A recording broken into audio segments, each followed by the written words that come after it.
dans l'histoire de France, il y a eu quand même des alertes bénéfiques d'ailleurs, à mon sens, hein, ça n'engage que moi, qui montraient le danger d'où ça pouvait aller, ou plutôt le danger de comment c'était utilisé, comment la structure maçonnique était utilisée. La franc-maçonnerie devrait être interdite aux policiers et aux juges, au minimum. C'est absolument incroyable et c'est ce qui pourrit la France d'une manière mais incroyable. Après, devenu maître, j'ai commencé à voir des choses qui me plaisaient pas trop. J'y allais plus, mais j'ai jamais démissionné, mais j'y allais quasiment plus. Et puis, comme je voyage beaucoup aux États-Unis, en Turquie, dans d'autres pays, etc., il y a dans certains pays, on te fait passer, enfin si tu connais un peu, si tu as appris un peu les trucs, on te fait passer en un après-midi ou en 2 après-midi du 4e de maître secret à Rose-Croix 18e et au 30e en une journée. Bon, parce que il faut bien comprendre, quand on dit qu'il y a 33 degrés, ce sont pas 33 degrés effectifs. Les degrés réels, c'est 1, 2, 3 apprentis, compagnons, maîtres. Quand on est maître, on a supposément l'intégralité de ses droits maçonniques, etc. Mais ça ne veut pas dire grand-chose. Ensuite, 14, 18 et 30. Les autres degrés n'ont aucune importance. Donc, on peut passer, par exemple, aux États-Unis ou ailleurs, de maître secret à 30e degré en 3 rituels en une journée, en deux jours. Et moi, c'est le passage le rituel, le passage au 30e, chevalier Kadosh, qui m'a fait vomir et que j'ai refusé. C'est là que je suis parti. Mais j'avais déjà beaucoup de doutes, mais tant qu'à, quand tu as une possibilité de le vivre, de voir vraiment, tu le fais.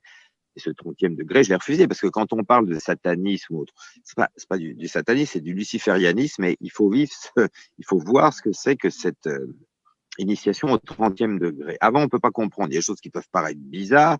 Moi, j'avais déjà demandé pourquoi, à partir du degré de maître, tous les mots étaient en hébreu. Moi, j'ai rien contre l'hébreu, mais et en plus, on te dit en phonétique. Faut savoir que la plupart des frères ne savent même pas ce que ça veut dire. Ils répètent comme ça, on leur dit chibolette ou on leur dit je sais pas quoi. Ils répètent ça en phonétique. Ils ne savent pas ce que ça veut dire. C'est un mot de passe. Voilà. Et moi, comme je suis curieux de nature, j'avais demandé une fois, puis évidemment, on n'avait pas répondu, mais c'est ce qui m'a poussé à essayer de savoir ça veut dire quoi, etc. Et c'est là que j'ai commencé à comprendre ce que c'était que la Kabbale et à vouloir savoir pourquoi ces degrés fonctionnaient de cette manière et pourquoi on nous demandait comme des perroquets de répéter en phonétique des mots dont la plupart des frères encore aujourd'hui ne connaissent même pas la signification. Parce que ce qu'était cette initiation au 30e degré, quand on te donne un poignard et tu dois poignarder la Bible, le roi, le pape, etc., symboliquement, c'est vraiment, tout est là. La création de la République, ce grand mensonge de la République dite laïque, qui est une République, on va dire... Les éléments allégoriques des débuts représentant l'univers des maçons ont absorbé toutes les traditions, initiatiques, alchimiques ou hermétiques, déjà connues au début du XVIIIe siècle, sans délaisser les traditions religieuses, surtout le judaïsme. Alors, si tu veux, moi, j'ai jamais, tiens, faudrait que je sois franc-maçon, alors là, pas du tout. Mais j'ai toujours été passionné, sans doute parce que je suis musicien et que j'adore Scriabine aussi, que tu es un compositeur assez ésotérique. J'ai toujours été passionné par l'astrologie, par l'ésotérisme, par le symbolisme, mais rien à voir avec l'idée de la franc-maçonnerie. Donc, c'est pas moi qui ai été faire une démarche pour entrer, hein, ça je peux te dire. Et il se trouve, et ça arrive des fois, j'avais un ami que je connaissais depuis plus de 10 ans. Je savais pas du tout qu'il était franc-maçon. Et puis un jour, on était en train de dîner ensemble. Et il me dit, écoute, il faut que je te dise quelque chose. Depuis le temps que je te connais, que je vais à tes concerts, qu'on parle, que je t'intéresse à tous ces sujets, l'herméneutique, le symbolisme, etc. Il faut que je te dise une chose, je suis franc-maçon. Voilà, il s'est découvert à moi, comme on dit, en la franc-maçonnerie. Voilà. Et ça fait 10 ans que je le connaissais, il m'en avait pas parlé. Et il me dit, vraiment, quand je t'écoute, je te vois, je te suis, je pense que tu pourrais être pas mal là-dedans parce que t'es pas dogmatique, t'es pas obsédé par une religion, même si t'es catholique, voilà, bon, bref. Et sur le moment, je lui ai dit non, enfin, avant de lui dire non, je lui ai dit déjà, dis-moi un peu, enfin, moi, ce que j'avais vu, c'était pas vraiment le truc qui m'attirait parce que les rituels obligatoires, tout ça, bon, bref. Et donc, il m'en a parlé, j'ai écouté. Première fois, je lui ai dit, non, non. Et puis 2 ans après, il m'en a reparlé. Puis là, il a trouvé des arguments, j'allais dire, un peu plus porteurs. Il me dit, c'est quand même Mozart était franc-maçon. Bon, je le savais avant, mais Beethoven, ce qui est vrai. Et puis ça s'est fait. Puis je dis bah pourquoi pas, voyons. Et puis je l'ai fait. Puis c'est un ami que j'aimais bien, donc et je suis rentré. Et puis au début, effectivement, bon, euh, comment te dire, c'est pas choquant. Moi, les rituels me gênaient un peu dès le début, mais sinon, effectivement, il y a rien de spécial, il y a rien au départ. C'est-à-dire, faut que les gens comprennent, c'est une structure pyramidale. Les gens qui n'ont pas été francs-maçons ne comprennent pas. Ils imaginent que quand on rentre là-dedans, on vend son âme au diable ou ce genre d'imbécilité. C'est pour ça que personne comprend. Non, c'est simplement le problème de la franc-maçonnerie, c'est que c'est une structure pyramidale. Les gens croient que quand on rentre dedans, bah, ça y est, on est dans le truc et que tous les maçons se parlent, partagent. Pas du tout. Il y a 33 degrés, en tout cas dans le rite le plus connu, qui est le rite écossais accepté. Le rite ancien est accepté. Et donc, par exemple, pour te donner une idée, un franc-maçon du 5e degré, s'il demande à un frère, mais qu'est-ce qui se passe au-dessus, on va lui dire, ferme-la, quoi. Tu verras bien. Donc, en fait, il faut comprendre que c'est les structures parallèles dans la franc-maçonnerie et ce qu'avait dit très intelligemment Benoît XVI, qui n'avait pas été compris, il avait dit les francs-maçons ne sont pas tous des gens mauvais, loin de là, simplement, ils ne savent pas où on est en train de les mener. Et en fait, la phrase clé, c'est ça. C'est exactement ça. Il peut y avoir des gens sincères, il peut y avoir des gens qui rentrent par opportunisme, mais il peut y avoir aussi des gens qui rentrent pour développer vraiment une spiritualité qui soit pas dogmatique, etc. Et moi, c'était un peu mon truc. C'était pas pour rencontrer des gens. Je connaissais pas mal avant, mais c'est vrai que l'idée qui m'avait séduit, en tout cas, qui avait fait tilt, c'était tu peux partager un chrétien, un musulman, un juif, un bouddhiste, un croyant ou un athée. Voilà, c'est vrai que c'est assez sympa comme idée. Et effectivement, au début, c'est comme ça. C'est-à-dire que aussi bizarre que ça puisse paraître, en loge, normalement, les discussions politiques et religieuses sont interdites. Et c'est vrai. Simplement, le seul problème, c'est qu'au-dessus de ça, dans les hauts grades, c'est le contraire et que c'est eux qui font tout ce qui se passe sur le plan social, sociétique, politique, c'est eux qui le font. Mais ça, c'est pas en loge que tu le vois. Tu comprends? Donc, il y a beaucoup de gens que ça séduit parce qu'ils se disent, bon, bah là, il y en a, il est chrétien, l'autre, il est juif, l'autre, il est musulman. Il y en a 2 qui croient en Dieu, il y en a 3 qui croient pas en Dieu, mais on arrive à parler. Donc, ça, c'est vrai que c'est un truc sympathique. Le problème, c'est que ça cache quelque chose voilà, on entend les poules, là, c'est normal. C'est quelque chose de terrible que ça cache, mais il faut beaucoup de temps pour le voir. Mais c'est ça qui attire encore aujourd'hui des gens dont certains sont de bonne foi, d'autres pas, mais il y a des gens de bonne foi rentrent en se disant c'est une manière de pouvoir partager une certaine spiritualité, parce qu'on est dans un monde matérialiste où tout le monde, enfin bon, je crois même que les gens soient croyants ou pas, les gens n'en peuvent plus de ce matérialisme, d'aller juste le nouvel iPhone, Netflix, machin, il y a un truc qui manque, les gens le sentent. Et donc, il y a des gens que ça attire en se disant bah, c'est une manière quand même de garder une spiritualité avec l'ésotérisme, avec voilà, et de pouvoir partager avec des gens qui sont pas tous de la même religion, de la même voilà. Et c'est ça encore qui attire aujourd'hui. Et c'est vrai qu'il y a un côté attirant, et c'est ça encore qui fait entrer pas mal de gens. Bon, le problème, c'est qu'on ne sait pas où on va nous mener. Voilà, le problème, c'est ça. Toi, tu es, sans indiscrétion, tu étais à quel degré, quel grade? Alors, en France, j'ai travaillé dans les loges bleues, c'est-à-dire j'étais maître. D'après toi, pourquoi aux États-Unis, tu parlais des États-Unis justement, on ne se cache pas, hein, on est franc-maçon, mais ici on se planque en France. C'est-à-dire, il ne faut pas que ça se sache, c'est l'omerta complète.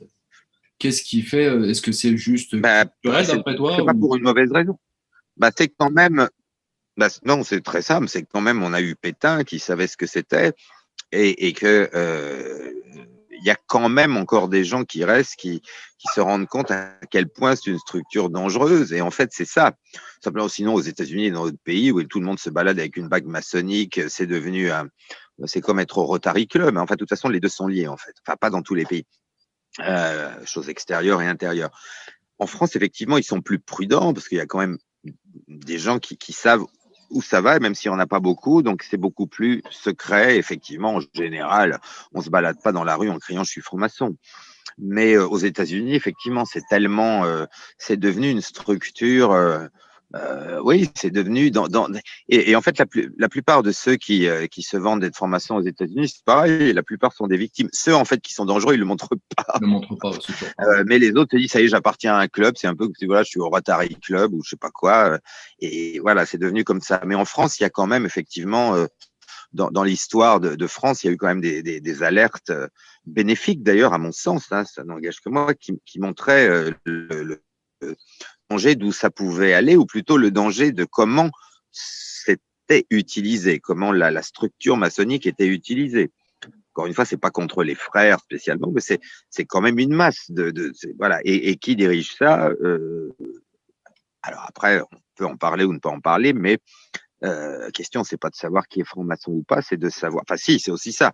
Parce que, par exemple, on peut être cuisinier, on peut être musicien, être franc-maçon, mais à partir du moment où on est juge ou policier, il me semble quand même évident que ça devrait être interdit. Et si on n'a rien à cacher, je vois pas pourquoi les listes de francs-maçons sont interdites. Parce que ça pose quand même un problème quand on sait que on te fait faire un serment de fidélité et que, bon, moi je suis pianiste, ça n'engage personne, mais je veux dire, si j'étais juge d'instruction ou policier de haut grade, ça pose quand même un sacré problème quand on sait que la loi maçonnique surpasse la loi républicaine, même si la République est née de la franc-maçonnerie. Malheureusement, un juge d'instruction et 80% des juges d'instruction, et quand je dis 80%, c'est beaucoup plus, mais c'est pour être bon. Là, ça pose un sacré problème, parce que s'ils se retrouvent en face d'un prévenu qui est franc-maçon aussi, ils sont obligés d'être solidaires. Alors là, ça pose un problème vraiment étatique. Voilà, c'est le problème. La franc-maçonnerie devrait être interdite aux policiers et aux juges, au minimum. C'est absolument incroyable et c'est ce qui pourrit la France d'une manière mais incroyable, et pas seulement la France, mais en France, c'est une catastrophe. Après, on s'étonne que des scandales incroyables qui sont prouvés, révélés, ne donnent absolument rien. On s'étonne que Sarkozy soit toujours en liberté. On s'étonne de ceci, de cela. Il n'y a rien à s'étonner du tout. Le pouvoir judiciaire en France est infesté de francs-maçons qui sont aux ordres, ils sont obligés de l'être, parce que y a un signe de détresse en plus. Ils sont en face d'un prévenu, même si c'est un pédophile ou un tueur, etc. Ils sont obligés de l'aider en tant que franc-maçon. Donc, t'imagines un peu où ça peut aller. Ouais. Et moi, ce que je dis depuis des années, c'est simplement qu'il faut interdire la franc-maçonnerie aux policiers et aux juges. Et que si on n'a rien à cacher, je vois pas pourquoi les listes ne seraient pas, je dis pas qu'elles soient rendues publiques, mais qu'en tout cas, il y ait quelque chose qui empêche des gens qui choisissent ces métiers de choisir la franc-maçonnerie qui, voilà, qui fait qu'une fois que tu es dedans, tu dois absolument rendre service à ton frère. Alors, si tu es cuisinier, c'est pas grave. Si tu es juge d'instruction, ministre ou policier de haut grade, on voit quand même quel peut être le problème. Donc, c'est ça, en fait. As-tu entendu parler, très certainement, et je voulais avoir ton avis là-dessus. Moi, je ne sais pas, je suis pris entre le doute ou la véracité du sujet. Pierre Hillard en parle. Il s'agit de Magdali, je crois, cet Italien qui parlait de horloges, de super loges qui sont au-dessus des loges. Je ne sais pas ce que ça vaut. Est-ce que c'est vrai? Est-ce que c'est de la fabulation? Absolument. D'après toi? Non, bien sûr, c'est pas de la fabulation du tout. Non, mais d'abord, Pierre est très sérieux. Je le connais. Non, bien sûr. Moi aussi, je connais. On a fait des conférences ensemble. Il est très sérieux et il a absolument raison. Bien évidemment, mais c'est absolument rien de. C'est même pas la question de savoir si c'est vrai ou faux. C'est connu, c'est même pas caché, bien sûr. Des surloges. Et c'est ce qui arrive aussi avec le bénébrite, qui est la maçonnerie supérieure. Au-dessus du 33e degré, tout est comme ça. C'est ça le problème. Et beaucoup de frères ne le savent pas. Donc, bien sûr. C'est-à-dire qu'il y a beaucoup de gens qui sont utilisés. Il faut voir aussi qu'il y a une histoire de fric là-dedans, comme partout. Ce qui fait la force de la franc-maçonnerie, c'est aussi que de plus en plus, il y a des gens qui rentrent dans les bas degrés, ils payent 350 € ou 400 € de cotisation par an, plus le reste. Mais t'imagines le nombre de centaines de milliers de frères qu'il y a. Et par contre, où ça va, tout ça, ils n'en savent jamais rien. Ça faut être 33e degré, grand inspecteur général des finances, voilà. Et quand on s'y intéresse et quand on voit où va l'argent, on peut être très, très surpris. Après, on a toujours, tu sais, ce côté des morts tragiques des musiciens ou des compositeurs dans les films. Quand tu regardes Jean-Baptiste Lully dans le Roi Danse, ce genre de choses. C'est toujours, on veut toujours faire un portrait négatif en général de tous ces compositeurs qui étaient quand même des compositeurs de génie. Hein. Oui, non, mais là, c'est pas la question qu'on en fasse chose de négatif ou pas. Mozart est bien mort de manière dramatique, etc. Et ça n'a jamais été vraiment élucidé. Ça, c'est vrai. Et il est vrai aussi qu'il n'y avait personne à son enterrement. Alors, c'est aussi quand même une bonne leçon, puisqu'il était franc-maçon. Où étaient ses frères? On l'a jeté dans la fosse commune. Tu m'excuses? Tu vois ce que je veux dire? Voilà. Voilà, alors la fraternité maçonnique, donc il s'était passé quelque chose avant, on le sait, on ne peut pas dire plus. Voilà, alors attention, hein, je suis pas en train de dire que des francs-maçons ont assassiné Mozart, mais c'est pas du tout net. En tout cas, ça marchait plus depuis un moment. Il était très très très fâché que le directeur du théâtre dans lequel la flûte enchantée allait être créée avait fait des coupures, des coupures de tout ce qu'il avait fait, parce qu'il y avait des choses qu'il fallait pas montrer. Et il était furieux de cette censure. Voilà.